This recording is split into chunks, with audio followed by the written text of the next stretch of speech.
رات بھر میں غلام خانے کے فرش پر قسم پرسی کے عالم میں پڑا کراہتا رہا۔ رسیوں سے جھگڑا ہوا، رسیاں میرے زخموں میں دھسی جا رہی تھیں اور میری ذہنی کیفیت ایسی تھی جیسے اندر اتھوڑے چل رہے ہوں۔ تھوڑا سا خیال یہ بھی آتا تھا کہ اگر صبح میں اس کی خوشامد کروں، واسطے دوں، منت سماجت کروں، اس کے قدموں پر سخت رکھ دوں، شاید مجھے زندگی اور موت کے درمیان ایک حد فاصل میسر آ جائے۔ کوئی امید تو ہوگی جو میں زندہ تھا۔ صبح ہو رہی تھی، میں نے گہرے گہرے سانس لے کر نئے دن کی تازہ ہوا کو اپنے اندر جذب کیا، مگر اب میرا ذہن پھر اس ایک خدا کے تصور کی طرف چل پڑا۔ ان دنوں میں بالکل میں ان پڑھ تھا۔ میں چل بھی تو پڑا ایک انجانی راہ پر، اندیکھی راہ پر، لیکن محض ایک خانہ بدوش کی حیثیت سے، جسے پیاس تو ضرور لگتی ہے مگر راستے کے کنویں اس کے اپنے نہیں ہوتے۔ مجھے بھی پیاس تھی، شدید پیاس۔ کنویں میرے نہیں تھے لیکن میں پیاسا تھا، اور یہ پیاس مجھے کھینچے لیے جا رہی تھی، نامانوس راہوں پر، نہ جانے کس منزل کی طرف۔ اس دن اللہ تعالیٰ کی توفیق سے میں نے اپنے آپ کو اس کے حوالے کر دیا۔ یہی میرا اسلام تھا۔ میرے اندر مٹھاس کی ایک لہر دوڑ گئی، ایسی کہ مجھے اپنے بندھنوں میں بھی چین ملنے لگا۔ مجھے یقین ہو گیا کہ میری عافیت صرف اور صرف اس ایک اللہ کے قرب میں ہے۔ یہ سچائی میرے دماغ میں نہیں، میرے دل میں، میری روح کی گہرائیوں میں اتر گئی۔ میں نے عبادت شروع کی تو میرا باطن نور نور ہو گیا۔ میں نے رب جلیل کی حمد و ثنا کی تو میرے اندر انجانی قوت کے سوتے ابل پڑے۔ میں نے اللہ کی رحمتوں کی تلاش کی تو خوف میرے اندر سے نکل گیا، اور جو اللہ کی قدرت سے سورج طلوع ہوا، جب وہ مجھے لینے کے لیے آئے تو میں ایک سراپا تشکر تھا۔ ان بد نصیبوں کو کیا خبر تھی کہ یہاں کیا ہو چکا ہے؟ انہیں شاید توقع تھی، بلکہ مناسب بھی یہی تھا کہ میں ان کے سامنے گڑ گڑاتا، ان کے پاؤں پکڑتا، زمین پر ماتھا رگڑتا، ان سے رحم کی بھیک مانگتا، لیکن جب ایسا نہ ہوا تو وہ سمجھے میں پاگل ہو گیا ہوں۔ خوف سے میرا دماغ معوف ہو گیا ہے۔ انہیں کیا پتا تھا کہ میں اپنے خالق حقیقی کے حصار عاطفت میں ہوں، اور اب وہ جو کچھ بھی کریں گے یا نہیں کریں گے، وہ سب میرے رب ہی کی رضا سے ہوگا۔ انہوں نے مجھے میری جائے عقوبت پر لے جانے کے لیے زمین سے اٹھایا، مگر انہیں کیا معلوم تھا میرا اللہ مجھے پہلے ہی ان کے ہاتھوں کی پہنچ سے کہیں زیادہ بلندی پر لے جا چکا ہے۔ انہوں نے مجھے اٹھایا اور بڑی تیزی سے لے کر باہر چلے۔ ہمیں دیکھ کر گلیوں میں کچھ کھڑکیاں بند ہوئیں۔ لوگ عام طور پر ظالم نہیں ہوتے، بہت کم ہوتے ہیں جو دوسروں پر تشدد ہوتا دیکھ سکتے ہیں۔ ویسے بات سب کی سمجھ میں آ گئی تھی، سارا مکہ جانتا تھا کہ کیا ہونے والا ہے۔ غلاموں کو راہ راست پر لانے کے معاملے میں اہل مکہ کا آپس میں مکمل اتفاق تھا۔ میں نے بغاوت کی تھی، حکم عدولی کی تھی، اپنے آقا کو اس کے احباب کے سامنے رسوا کیا تھا، اس کے مذہبی عقائد سے ٹکر لی تھی، اور ایسی بے راہ روی برداشت نہیں کی جا سکتی تھی۔ جہاں تک امیہ کا تعلق تھا، اس کے لیے بات بالکل واضح تھی۔ وہ مجھے مجرم سمجھتا تھا، خطا کار، قصوروار۔ میں اپنی حرکتوں کی وجہ سے بحیثیت غلام اپنی قیمت گنوا بیٹھا تھا، اس لیے وہ مجھے اس رقم کا دیندار سمجھتا تھا جو اس نے مجھ پر خرچ کی تھی۔ اب صرف میری کھال اس کے کام کی تھی، وہ اسے کھنچوا سکتا تھا، کتوں کے آگے پھینکوا سکتا تھا، دوسرے غلاموں کے لیے عبرت کے طور پر نمائش لگوا سکتا تھا۔ آج میں یہ سب باتیں سوچتا ہوں تو مجھے امیہ پر ترس آتا ہے، کیونکہ جو دوسروں سے ناانصافی کرتا ہے وہ در حقیقت اپنے ساتھ ناانصافی کرتا ہے۔ وہ مجھے ایک میدان میں لے گئے جس کے بیچوں بیچ ایک لکڑی کا کھمبا گڑا ہوا تھا۔ اس کھمبے سے انہوں نے مجھے مضبوطی سے جکڑ دیا۔ امیہ نے کوڑا سنبھال لیا۔ میں اس تشدد کی روداد بیان نہیں کروں گا۔ درد کی یاد نہیں ہوتی، درد جب ہوتا ہے تب ہوتا ہے، اس کے بعد نہیں۔ صرف اتنا کہوں گا کہ اللہ سورج سے زیادہ طاقتور ہے، کوڑے انسان کی روح کو نہیں چھو سکتے۔ مجھے یاد ہے اس وقت میں زور زور سے اللہ کو پکار رہا تھا، ایک ہی طریقے سے جو مجھے آتا تھا، اور ایک ہی نام سے جو میں جانتا تھا، احد احد۔ میں بلال، جس نے اب تک ہزاروں لاکھوں لوگوں کو نماز کے لیے پکارا ہے، اس وقت عبادت کے طریقوں سے واقف نہیں تھا، لیکن جب میں نے اس کا نام پکارا تو میرے دل نے گواہی دی کہ اس نے سن لیا۔ کوڑے پڑے تو میں چیخا نہیں۔ میں اپنی زندگی کی باقی ماندہ سانسیں اللہ کے لیے وقف کر دی تھیں۔ ہر کوڑے پر میری آواز مدھم ہوتی جا رہی تھی، مگر میں اسی کا نام لیتا رہا۔ میں نے ان سے رحم کی التجا نہیں کی، صرف اپنے رب سے رحم مانگا۔ اگر میں 2-4 کوڑوں ہی میں دم دے دیتا جو عین ممکن تھا تو امیہ یقیناً یہ سمجھتا کہ اس کے ساتھ بہت بڑا دھوکہ ہو گیا ہے۔ اس کے ذوق ایذا رسانی کی تسکین نہ ہوتی اور وہ شاید مجھے دوہرا مجرم سمجھنے لگتا۔ ایک تو اس کی رقم ڈوبی، دوسرے غلام مناسب سزا کے بغیر ہی فراغت حاصل کر گیا۔ کوڑوں کا ایک دور ختم ہوتا تو وقفہ ہوتا، پھر دوسرا دور شروع ہوتا، اور ایسے ہی ایک مختصر وقفے میں ابو سفیان کی بیوی ہند چھاتا لیے ہوئے خوشبوؤں میں بسی میرے پاس آئی اور کان لگا کر میری نحیف آواز سننے کی کوشش کی۔ احد احد، یہ سن کر مڑی اور ہنستی ہوئی واپس چلی گئی۔ ہند کی ہنسی بڑی مترنم تھی۔ یہ بد نصیب تو واز کر رہا ہے، اور پھر مجھ پر کوڑے برسنے لگے، 1 2 3، نہ ختم ہونے والا سلسلہ۔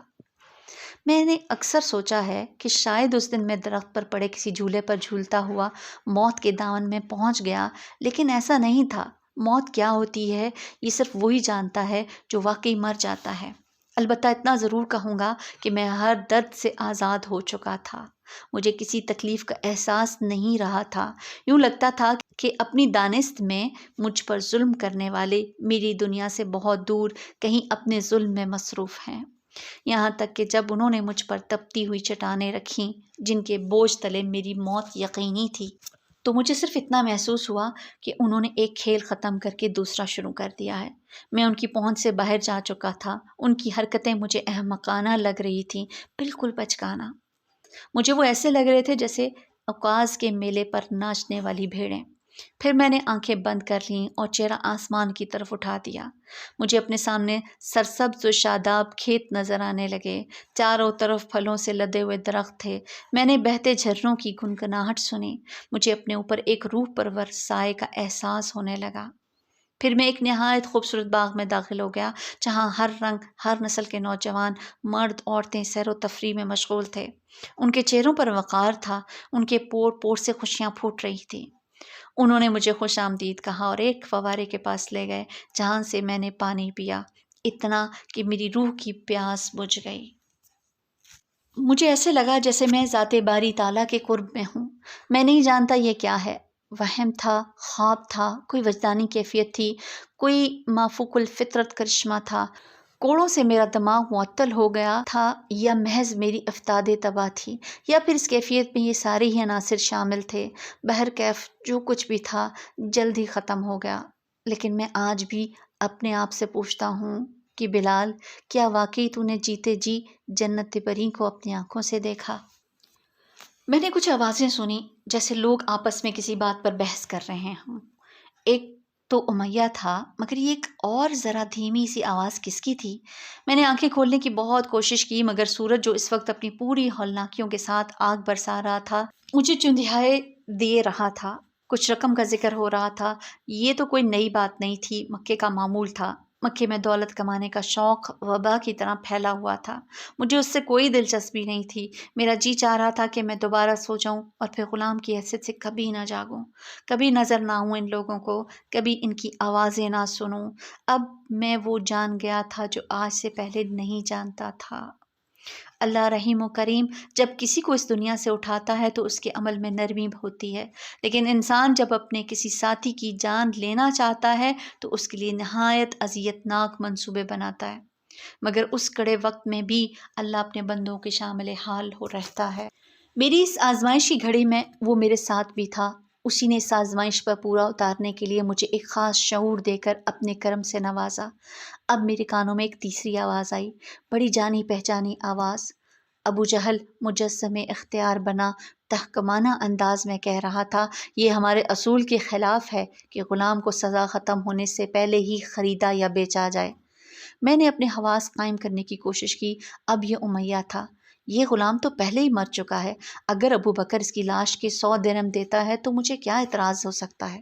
ابو بکر، اچھا تو یہ تھی وہ دھیمی سی آواز جو میں نے کچھ دیر پہلے سنی تھی، مگر ابو بکر یہاں کیا کرنے آئے ہیں؟ دھوپ کی شدت کے باوجود میں نے آنکھیں کھولیں۔ اس چھوٹے سے عمل کے لیے مجھے لگا جیسے میں نے اپنے سارے جسم کا زور لگا دیا ہو۔ دھوپ کے دہکتے جہنم کے اس پار سے مجھے امیہ کی آواز آئی۔ وہ آپے سے باہر ہو رہا تھا، چیخ چیخ کے کہہ رہا تھا، غلام زندہ ہے، زندہ ہے، میں نے ابھی اسے حرکت کرتے دیکھا ہے۔ وہ نہایت تیزی سے میرے قریب آیا اور سرگوشی کے سے انداز میں میرے کانوں کے پاس منہ لا کر بولا، سانس لے ارے بدبخت سیافام حیوان، سانس لے۔ سارا نقشہ ہی بدل گیا تھا۔ وہ شخص جو گھنٹوں سے میرے خون کا پیاسا تھا مجھے زندہ رہنے کے لیے کہہ رہا تھا۔ دیکھا جائے تو زندگی میں ہنسی کم اور ہنسنے کے مواقع زیادہ ہوتے ہیں۔ امیہ پھر کچھ کہہ رہا تھا۔ ابو بکر، غلام نے اپنے جسم کی حرکت سے اپنی قیمت بڑھا دی ہے، اب 100 میں نہیں 200 میں سودا ہوگا۔ 200 درہم میرے حوالے کرو اور لے جاؤ اسے۔ میرے اوپر رکھے ہوئے بھاری پتھر ہٹا لیے گئے، میری مشقیں کھول دی گئیں۔ بلال ایک بار پھر بکا، ایک بار پھر خریدا گیا، لیکن اس بار صرف 1 منٹ کے لیے۔ ایک نوجوان نے مجھے سہارا دے کر اٹھایا۔ میری آنکھیں خون اور آنسوؤں سے اتنی دھندلائی ہوئی تھیں کہ مجھے اس کا چہرہ نظر نہیں آیا۔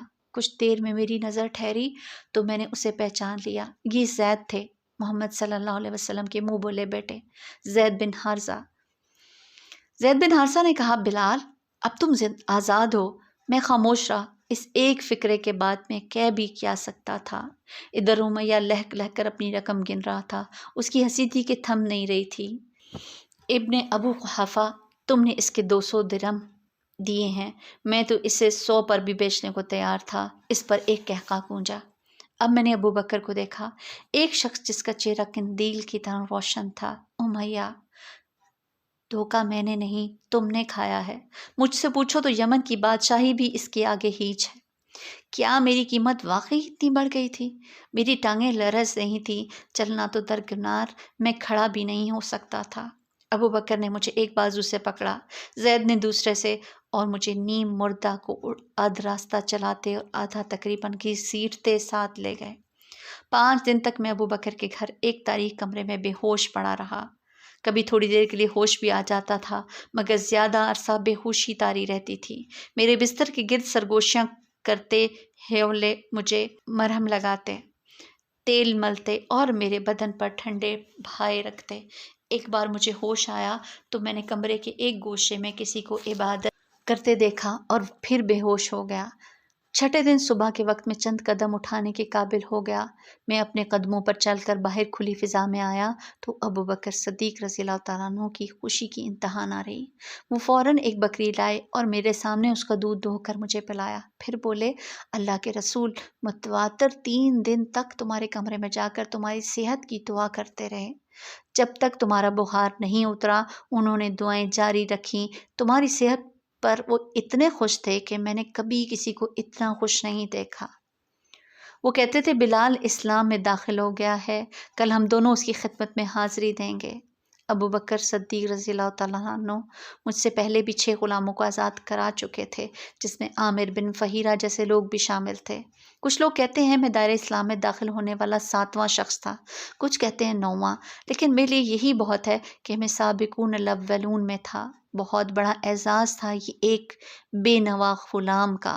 میری اوقات ہی کیا تھی، میں وہی تو تھا جو ایک پتھر کے نیچے پڑا پایا گیا تھا۔ دوسرے دن ابو بکر صدیق رضی اللہ تعالیٰ عنہ مجھے ان کی خدمت میں لے گئے۔ ان کی کشادہ پیشانی ان کی اعلیٰ ظرفی اور نجابت کا مظہر تھی۔ ان کی مسراہٹ روح میں خوشیوں کی لہر دوڑا دیتی تھی۔ ان کی خوبصورت متناسب آنکھوں کی سیاہی میں گہرے بادامی رنگ کی ہلکی سی آمیزش تھی۔ ہاتھ ملاتے تھے تو مضبوطی سے، اور اس وقت تک گرفت ڈھیلی نہیں کرتے تھے جب تک دوسرا ان کا ہاتھ نہیں چھوڑتا تھا۔ زمین پر ان کے قدم اتنے ہلکے پڑتے تھے لگتا تھا پانی پر چل رہے ہیں۔ پیچھے دیکھنے کے لیے مڑتے تھے تو صرف گردن نہیں موڑتے تھے بلکہ کمر سے ان کا سارا جسم ساتھ مڑتا تھا۔ یہ محمد صلی اللہ علیہ وسلم تھے، اللہ کے برگزیدہ رسول صلی اللہ علیہ وسلم۔ جب میں پہلی مرتبہ ان سے ملا تو وہ تنکوں کی ایک سادہ سی چٹائی پر اپنے ہمزاد علی کے ساتھ بیٹھے تھے۔ انہوں نے مجھے دیکھا تو ان کی آنکھیں بھر اٹھیں۔ علی رضی اللہ تعالیٰ عنہ جو اس وقت بچے تھے، ان کا ہاتھ تھام کر کہا، آپ کیوں رو رہے ہیں؟ یہ کوئی برا آدمی ہے کیا؟ نہیں علی نہیں، یہ وہ شخص ہے جسے اللہ کی خوشنودی حاصل ہوئی ہے۔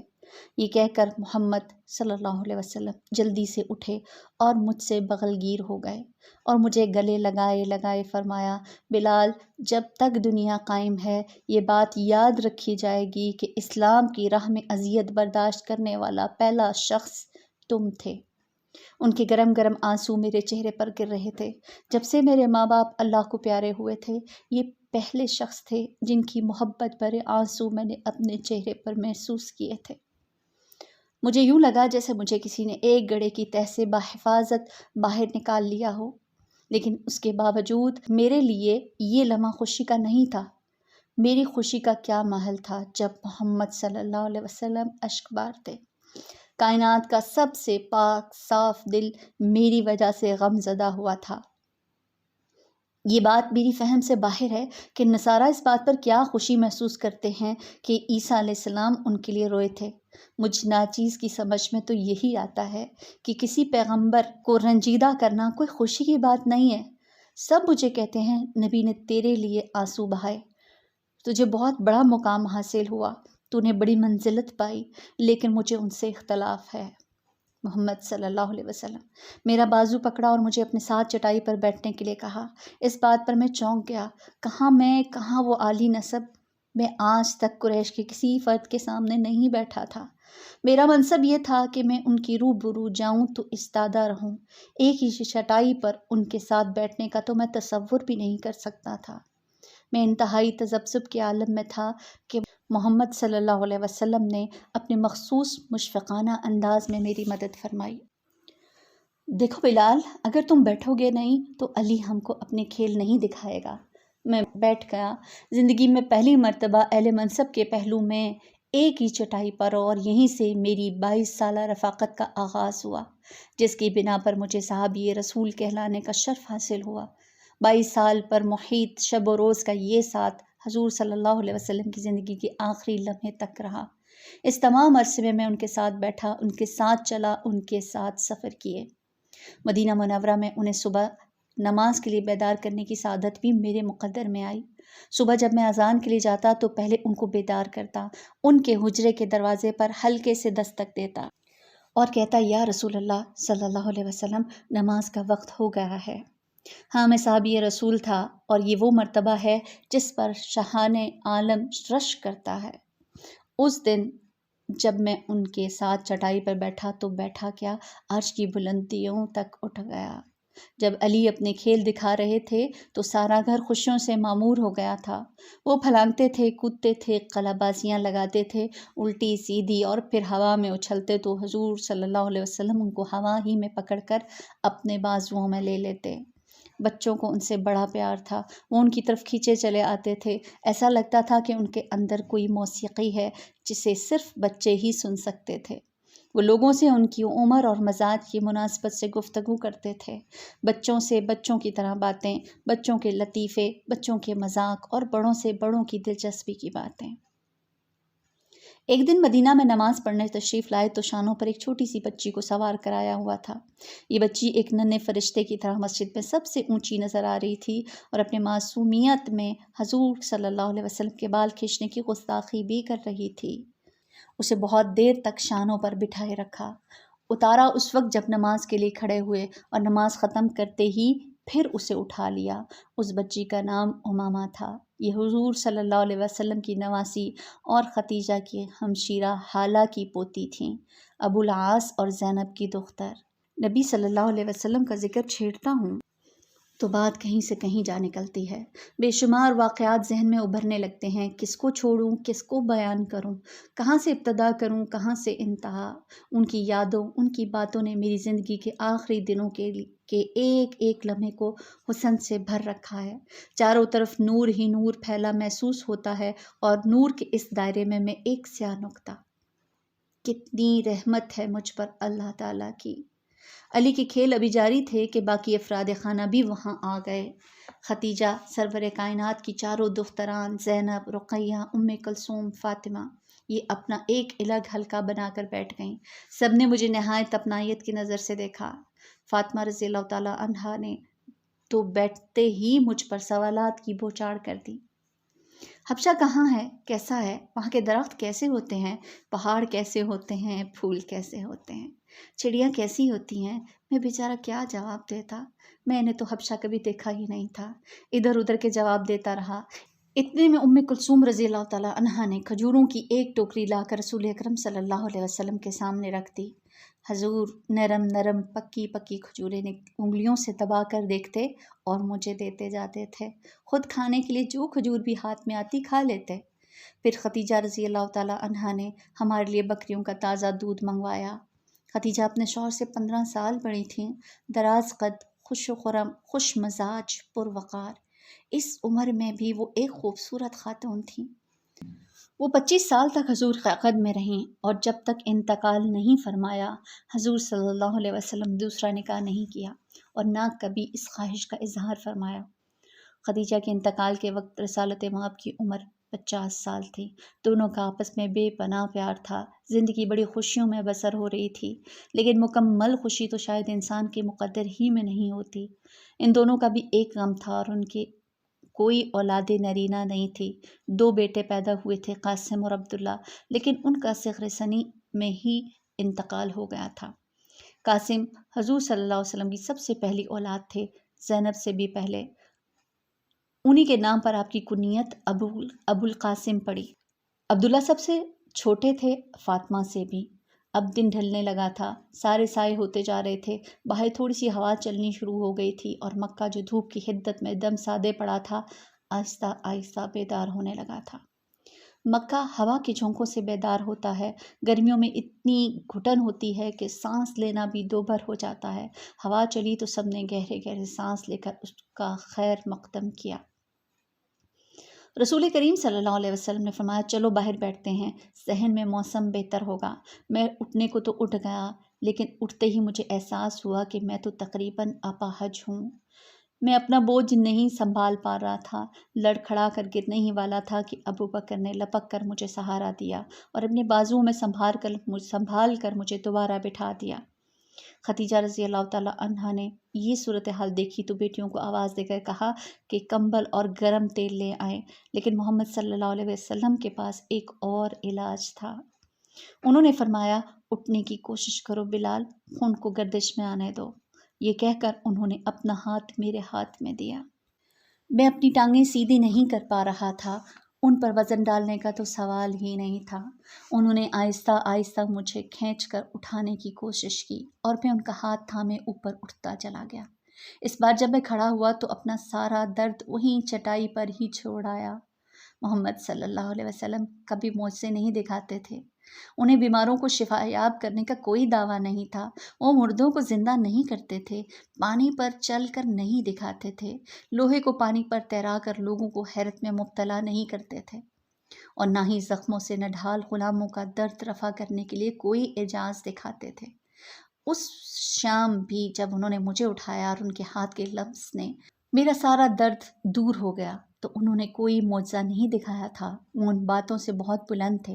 انہوں نے صرف اتنا کیا کہ مجھے اپنی تکلیف کو برداشت کرنے کی طاقت عطا کی۔ یہ ان کا وصف تھا کہ وہ ہر شخص کے اندر چھپی ہوئی قوتوں اور صلاحیتوں کو دیکھ لیتے تھے اور اسے ان کا شعور دے دیتے تھے۔ جیسے ہی انہوں نے محسوس کیا کہ ہر شخص کے اندر فطری طور پر رحم کا جذبہ موجود ہے تو انہوں نے سب کو اس کا ادراک کرا دیا۔ اس طرح انسان کی یہ فطری خوبی ابھر کر سامنے آ گئی اور زندگی کا روزمرہ بن گیا۔ محمد صلی اللہ علیہ وسلم کاملاً بشریت کے دائرے میں زندگی گزارتے تھے۔ ان کی ولادت بھی دائرۂ بشریت میں ہوئی، ان کی وفات بھی۔ یہ بات اپنی جگہ مسلم ہے کہ اللہ نے ان کو وہ کچھ مرحمت کیا جو پہلے کسی نبی کے حصے میں نہیں آیا۔ اللہ نے انہیں قرآن حکیم عطا کیا اور یہی کلام الہی جو ہمیں ان کی وساطت سے ملا سب سے بڑا معجزہ ہے۔ چلتے چلتے انہوں نے دھیمی آواز میں کہا بلال، تم اللہ کو کس طرح جانتے ہو؟ میرا دل اللہ کی شہادت دیتا ہے۔ وہ میرے جواب سے مطمئن نہیں ہوئے۔ چند قدم اور چلے تو میں نے مزید کہا میں اللہ کو جانتا ہوں، لیکن پھر بھی نہیں جانتا، کیا اللہ تلاش سے مل سکتا ہے؟ وہ خاموش قدم بڑھاتے رہے۔ میں ان سے ذرا پیچھے تھا، شاید انہوں نے میرا سوال نہیں سنا تھا۔ پھر وہ رکے اور اپنے سارے جسم کے ساتھ نہایت دلکش انداز میں مڑتے ہوئے بہت اپنائیت اور تعلق کے لہجے میں مجھ سے مخاطب ہوئے۔ ہاں بلال، تلاش سے، اس کی عبادت کرنے سے، اس کی حمد و توصیف کرنے سے، اس کے بندوں کے ساتھ ہمدردی کرنے سے اللہ تعالیٰ اپنے بندے کے قریب ہو جاتا ہے۔ لیکن ہمیشہ یاد رکھنا، بندہ اللہ کو نہیں پاتا، اللہ تعالیٰ خود بندے کو تلاش کرتا ہے۔ ایمان بندے کی اپنی صفت نہیں، اللہ کا عطیہ ہے۔ ان کے چہرے پر عجیب سی استقامت اور طمانینت تھی، لہجے میں یقین کی قوت جھلکتی تھی۔ میں اللہ کا پیغمبر ہوں اور مجھے علم ہے کہ اللہ تک رسائی کا راستہ اسلام ہے۔ اس یادگار دن میں اسلام کا لفظ میں نے دوسری مرتبہ سنا تھا، مگر ابھی تک اس لفظ کا اصل مفہوم مجھ پر واضح نہیں تھا۔ ویسے ہر بار سننے کے بعد اس لفظ کے معنی میں وسعت پیدا ہو جاتی تھی۔ انہوں نے میری بے علمی اور کم مائکی کو محسوس کیا اور میرے کندھے پر ہاتھ رکھ کر فرمانے لگے، اسلام کا مطلب ہے اپنے آپ کو اللہ لا شریک کی مرضی کے تابع کر لینا۔ اسلام کا مطلب ہے جب انسان کے ساتھ نیک سلوک کرنا، خواہ وہ کسی رنگ، کسی نسل، کسی منصب کے ہوں۔ اسلام نوع انسانی کی مساوات کا پیغام ہے۔ اسلام انسان کے لیے اللہ تعالیٰ کا منتخب کیا ہوا دین ہے۔